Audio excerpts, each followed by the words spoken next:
My name is Juan Vega. And where are you from? I'm from Argentina. Argentina. And where are you living now?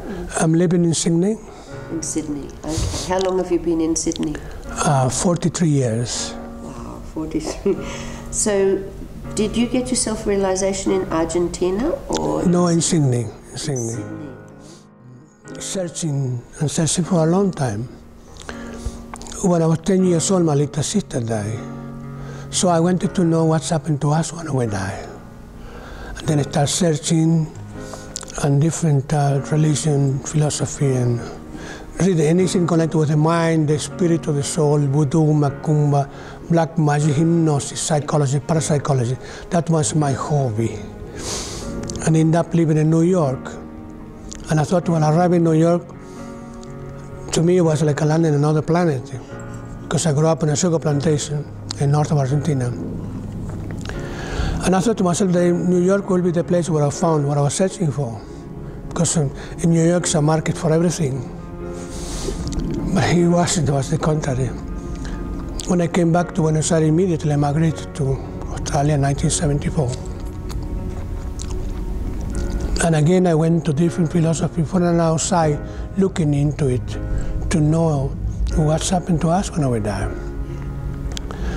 And because I left my religion when I was 7 years old, I was afraid to confess. I don't know what I done in those days. God knows. Same. I remember that. Yeah. And but in 1993, I was a bit depressed because I was always depressed because I couldn't find what I was searching for.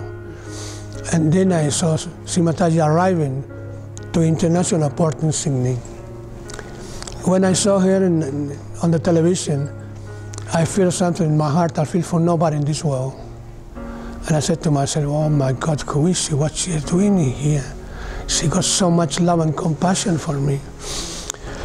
So the time passed, I forgot about it, and I never knew who she was. And then the following day, I saw in the newspaper the picture of her. Again, I feel the same thing again. And immediately I found out where she was going to give a lecture. She was going to give a lecture in Darlinghurst, in the Maccabean Hall, in a Jewish museum there. So I went to see her. When she arrived, it was raining heavily. There were 200 people there, including me. I felt in my heart when I saw her coming out to the car with a white sari, so majestic. I said to myself, this is it.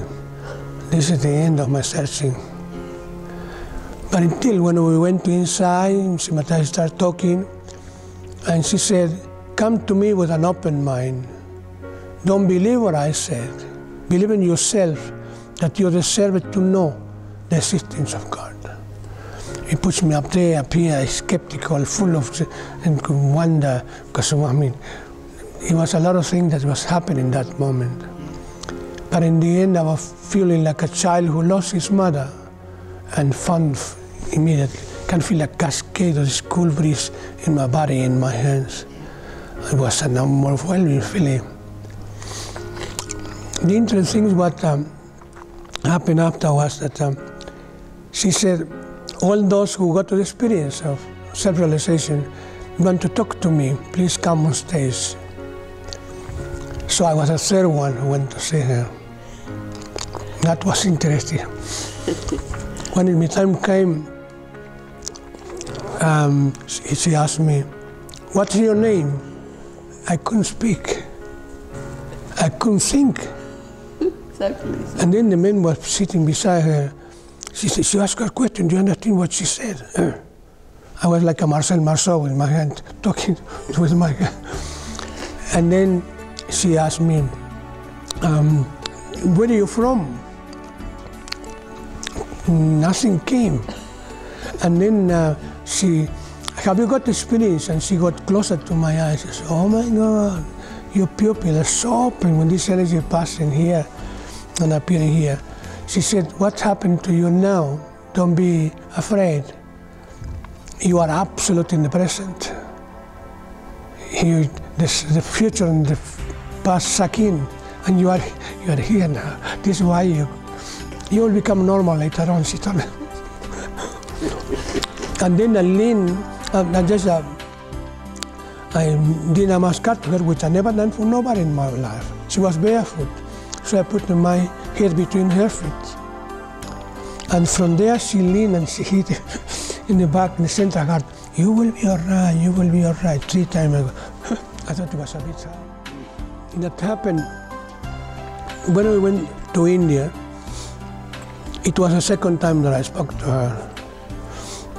And it was 1,000 little one in school in Sahai Yogi dancing in there. And then people said, if you want to talk to Shri Mataji, you can go. No one was going to go. So I went there too. Because when I saw her, I replaced my own mother that died 6 months before. Shri Mataji was my mother. This feeling I got, more protocols, of course. And then I got closer to her and she said, "What can I do for you, my child?" And I told this problem about trouble in those days. And she said, sitting here beside me. And I remained there for, I don't know, 20 minutes, half an hour. And she was telling me, "We'll see what I can do for you." And the problem that I presented her. And then she said, "You see the little one and they are dancing, the pure innocence in them, and I can see the cracking in my sacral bone." As soon as he says that, you feel the Kundalini arranging things within me. That was a beautiful experience. Because she said the little one has this sense of harmony. They go dancing, they go around, and they're not even looking to the other one with it.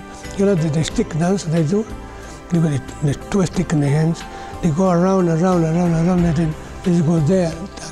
But grown up, they were missing.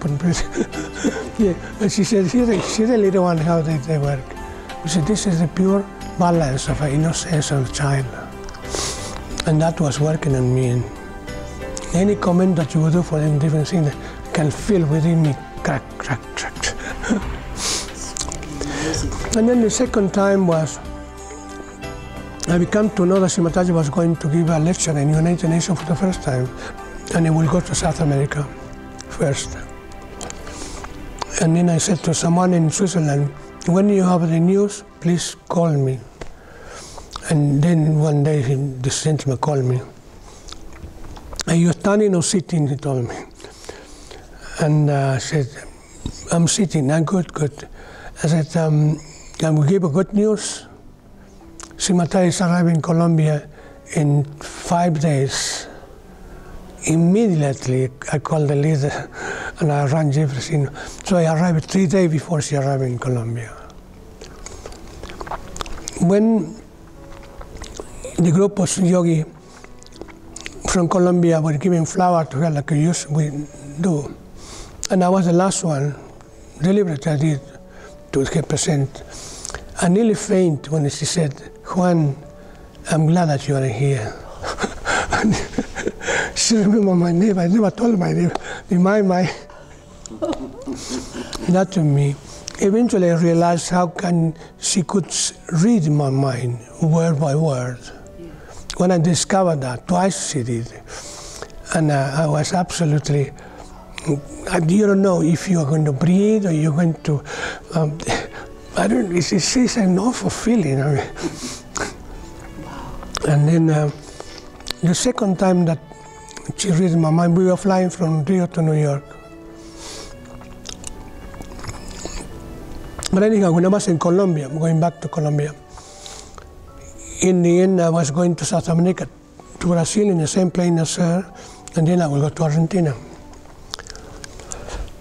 And someone asked me, if you are going to Argentina, can you go be the companion of Shri Mataji? I said, but I don't know how can I. And the leader of America said to me, look here, you will do nothing. If she needs you, she'll call you, that's it. Then it's okay, I'll go. And then they told him, Juan will go with you. And then they take me to her presence. And then she said to me, are you coming with me? Shri Mataji, I'll go to heaven with you. Oh. Good to hear that, she said. They give a pile of passport joined together. Shri Mataji used to have, this is it, all my luggage is there, you are in charge of me now. Tremendous responsibility, I thought to myself. So we flew to Rio in the evening, following day. When we arrived in there, something happened that we missed the plane, the connection with the flight to another state in Brazil, from Rio. So she couldn't sleep all night. So I found a VIP room in the airport, smoke everywhere. So Shri Mataji, I found a place for you to rest down. She came with me, and the lady already put the sari in the sofa, whatever it was there, in the VIP room. And she lay down, and she was deep asleep. And then someone came 40 minutes later. We have to go, we have to go, we have to awaken here, we have to. I mean, like we said in this story, who will put the belt in the cat? Who will awaken her? So the leader of Colombia grabbed my hand, and he took me inside the room with what she's doing. And she sat there, and I sat beside her, beside the bed of Shri Mataji. And she started singing. And so I started singing with her. Mataji, Mataji, this song that we sing. And then the other people joined with us in the room. And immediately she said, it's time to go, time to go. She woke up herself. That was, yeah. Beautiful. Yeah.